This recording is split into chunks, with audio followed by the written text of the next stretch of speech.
¿Es posible conseguir las mismas o muy similares ganancias de fuerza entrenando con cargas que casi parecen de calentamiento? O dicho de otro modo, ¿podríamos obtener los beneficios del entrenamiento de alta intensidad, pero con mucho, mucho menos peso en la barra? Esa es la pregunta del millón en el mundo del entrenamiento. Totalmente. Tenemos grabado a fuego que más peso equivale a más fuerza, pero la fisiología humana es mucho más enrevesada y fascinante que esa simple ecuación. Pues de eso va la cosa hoy, de meterle la lupa a un estudio que se atreve a desafiar justo esa idea. Compara cara a cara dos tipos de entrenamiento en circuito, uno con cargas que podríamos llamar ligeras y otro con cargas moderadas más tradicionales. ¿Vale? On physical performance, hormonal responses and hematological adaptations in resistance-trained men. Un nombre largo, sí, pero que va directo al grano. Exacto. Fue publicado en una revista de referencia, el Journal of Sports Science and Medicine, en su edición de marzo de 2026. Los autores principales son Wu Wenpeng y Wenhao Ku, junto a otros colaboradores de la Guangzhou Sport University. Así que nuestra misión hoy es desgranar sus resultados para entender si el entrenamiento con cargas bajas puede ser una alternativa real, eficiente y sobre todo práctica. Vamos a ver qué secretos esconde. Y es clave lo que has dicho de entrenamiento en circuito, el famoso CT. No es un entrenamiento de fuerza al uso, es una modalidad concurrente, que está diseñada para ser muy eficiente con el tiempo. Claro. La idea es mejorar la capacidad cardiovascular y la fuerza muscular a la vez. Por eso es tan popular. El clásico matar dos pájaros de un tiro. Ahorras tiempo y trabajas todo. Justo. Y lo fascinante aquí, que es el núcleo del estudio, es ver cómo una sola variable, el peso que pones en la barra, puede desencadenar cascadas de adaptaciones, pues completamente distintas. ¿O no tan distintas? O como sugiere este trabajo, quizás no tan distintas como llevamos décadas pensando. Pues vamos a montar el puzzle del experimento, porque el diseño es fundamental para entender la potencia de los resultados. Empecemos por los sujetos.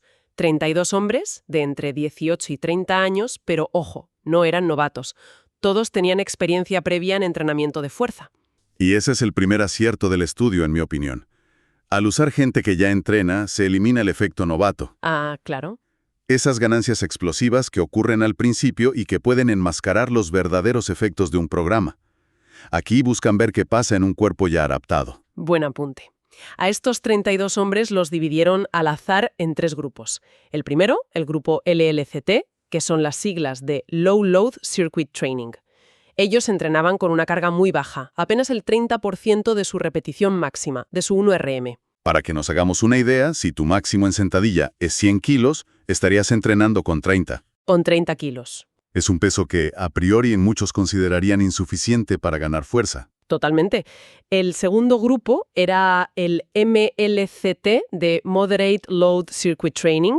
Ellos seguían un protocolo más clásico, con una carga moderada del 70% de su 1RM. Siguiendo el ejemplo, 70 kilos en la barra. Eso es. Y por último, como siempre, un grupo de control que durante las 8 semanas del estudio no realizó ningún entrenamiento pautado. Y es que la diferencia entre entrenar al 30 y al 70% es abismal, no solo en el peso, sino en la experiencia. Claro. Con el 30%, en los 30 segundos de trabajo que marcaba el protocolo, los participantes hacían, entre 20 y 24 repeticiones. Es un ritmo frenético. Una locura. En cambio, con el 70%, salían unas 8 o 10 repeticiones, mucho más controladas y pesadas. 2 mundos. El programa duró 8 semanas, con 2 entrenamientos semanales. Y la sesión era exigente. Un circuito de 5 ejercicios que tocan todo el cuerpo. Sí. Power clean, sentadilla trasera, press de banca, peso muerto con barra hexagonal y... Burpees. No podían faltar los burpees. Claro. El formato era 4 rondas, con 30 segundos de trabajo y 30 de descanso por ejercicio. Y un respiro de 2 minutos entre cada ronda completa. Y aquí es donde el estudio brilla. No se quedaron en medir la fuerza y ya está. Hicieron una radiografía completísima del antes y el después. Midieron un abanico de variables enorme. Suena muy exhaustivo, ¿sí? Pero a veces, en estos estudios, se miden tantas cosas que es fácil perderse. De todas esas variables, ¿cuáles son las que de verdad nos van a dar la clave para responder a nuestra pregunta inicial? Buena pregunta. Yo las dividiría en dos categorías. Por un lado, el rendimiento externo, lo que se ve. La fuerza máxima en sentadilla y press de banca, la potencia de salto, la velocidad en un sprint de 30 metros, la agilidad. La artillería pesada de las pruebas de rendimiento. Exacto. Y el famoso Buomax, el motor aeróbico. Pero luego está la segunda categoría, que es casi más interesante. El rendimiento interno. Ah, Tomaron muestras de sangre para ver qué pasaba por dentro. Analizaron hormonas clave como la testosterona y el cortisol, y también marcadores de la sangre como la hemoglobina. Es como abrir el capó para ver cómo está respondiendo el motor a nivel fisiológico. vale. El escenario está montado. Vamos a los resultados, que por lo que he leído, aquí es donde la cosa se tuerce y desafía lo que muchos esperaríamos. Empecemos por la fuerza, la variable estrella. ¿Qué pasó con el 1RM y el salto vertical? Pues aquí llega el primer resultado que rompe esquemas, porque instintivamente todos apostaríamos por el grupo que levantaba más peso, el del 70%. Obviamente. Pero no. El estudio encontró que ambos grupos, tanto el que entrenaba ligero como el que entrenaba moderado, mejoraron su fuerza máxima y su salto vertical de forma significativa. Pero lo que de verdad llama la atención es que al comparar ambos grupos no hubo diferencias estadísticamente significativas. Dicho de otra forma, el grupo que entrenaba con un peso casi de calentamiento ganó la misma fuerza que el grupo que seguía el método tradicional. Exacto. Esto pone sobre la mesa una idea muy potente. Es un hallazgo tremendo y plantea una pregunta obvia. Si la carga era tan diferente, ¿cómo es posible que el resultado final en fuerza fuera el mismo? Claro. El estudio propone que llegaron al mismo destino, pero por dos caminos fisiológicos distintos. A ver, explícame esos dos caminos. El grupo de carga moderada, el del 70%, siguió la ruta clásica, la de la tensión mecánica. Al levantar un peso considerable, las fibras musculares sufren una tensión muy alta, y esa es la señal más conocida y estudiada para que el músculo crezca y se haga más fuerte. Es el método de toda la vida. ¿Entendido? ¿Y el grupo de carga ligera? ¿Cuál fue su atajo? El suyo fue el camino del estrés metabólico y el reclutamiento motor por fatiga.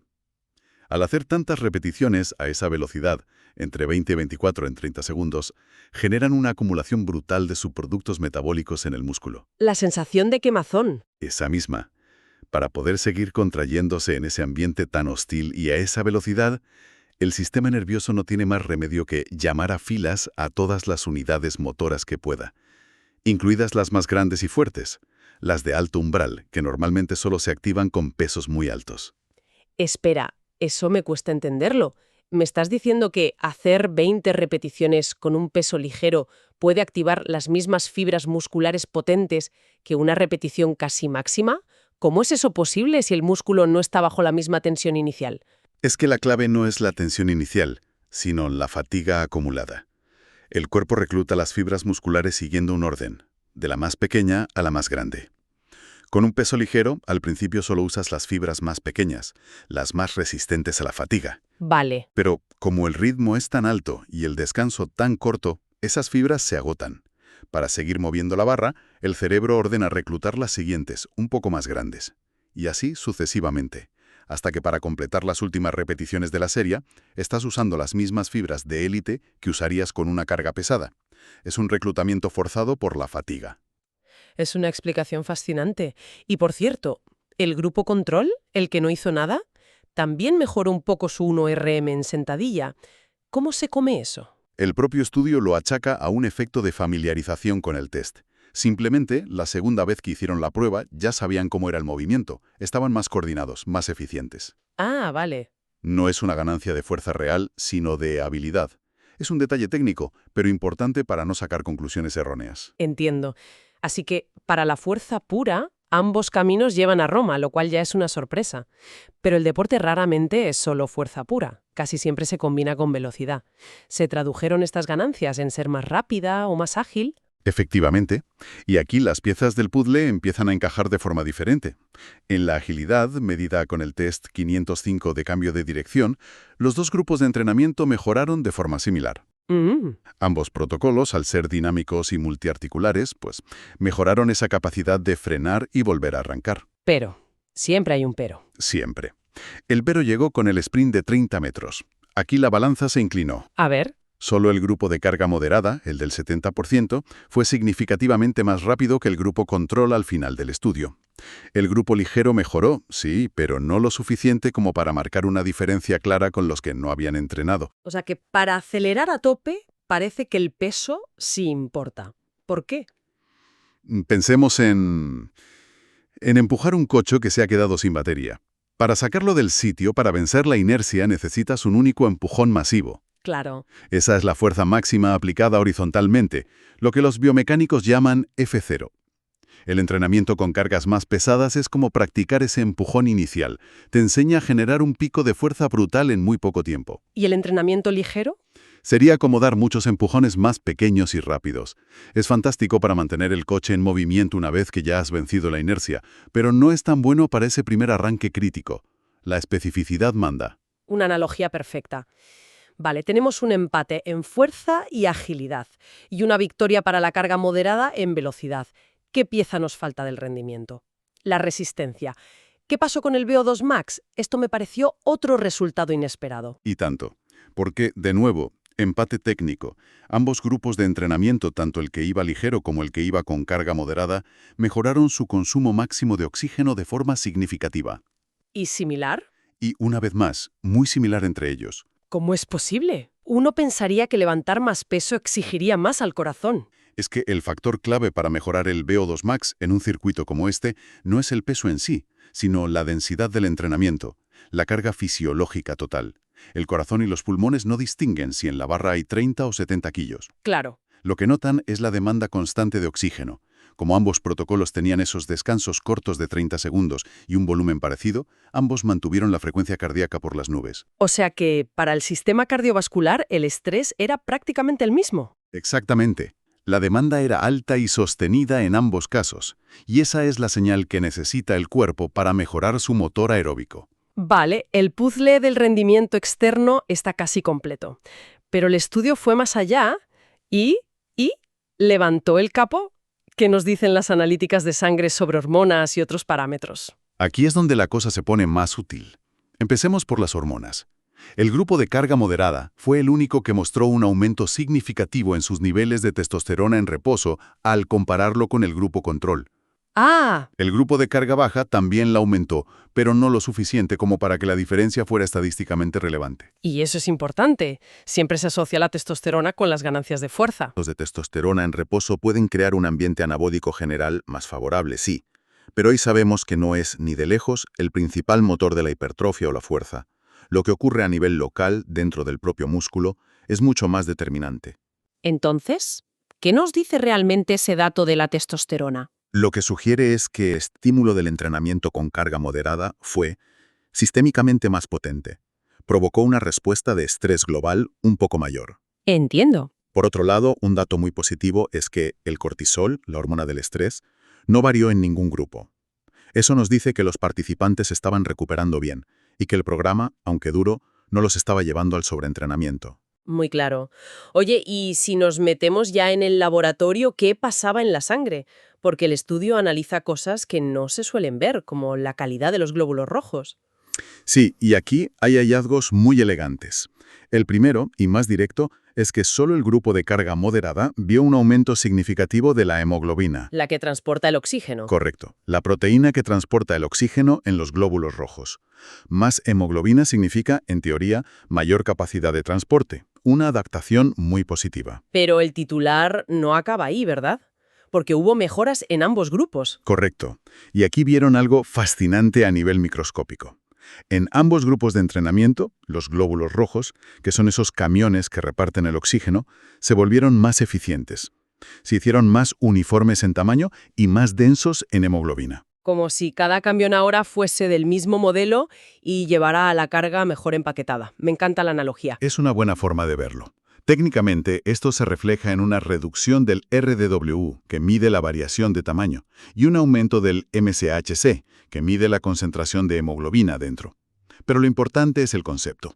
El cuerpo no solo mantuvo su flota de reparto de oxígeno, sino que la optimizó. Entonces, después de analizar todas estas piezas, ¿qué significa todo esto? ¿El veredicto es que deberíamos todas y todos empezar a entrenar con menos peso? Esa es la gran conclusión. El mensaje principal del estudio es que el entrenamiento en circuito con cargas bajas es sorprendentemente y casi insultantemente eficaz. Logra mejoras comparables a un método tradicional en fuerza máxima, potencia de salto, agilidad y capacidad aeróbica. De hecho, los propios autores lo describen como una opción con mayor eficiencia mecánica.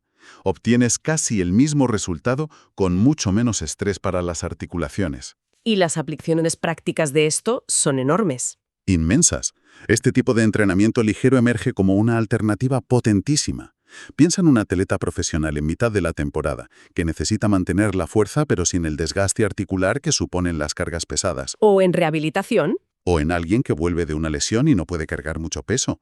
O simplemente en la población general que busca mejorar su salud sin el riesgo de levantar cargas elevadas. Por tanto, no se trata de que un método sea mejor que otro, sino de elegir la herramienta adecuada para cada objetivo. Precisamente. Si tu única prioridad es mejorar tu aceleración para un sprint de 10 metros, los datos sugieren que las cargas moderadas te darán un pequeño extra. Pero si tu objetivo es una mejora de la condición física general, el entrenamiento con cargas bajas se revela como una herramienta increíblemente poderosa y eficiente. Hay que decir también, para ser rigurosos, que los propios autores reconocen algunas limitaciones en su estudio. Por supuesto, como en toda buena ciencia. La muestra es relativamente pequeña, son solo hombres jóvenes y ya entrenados. Y un punto que me parece clave.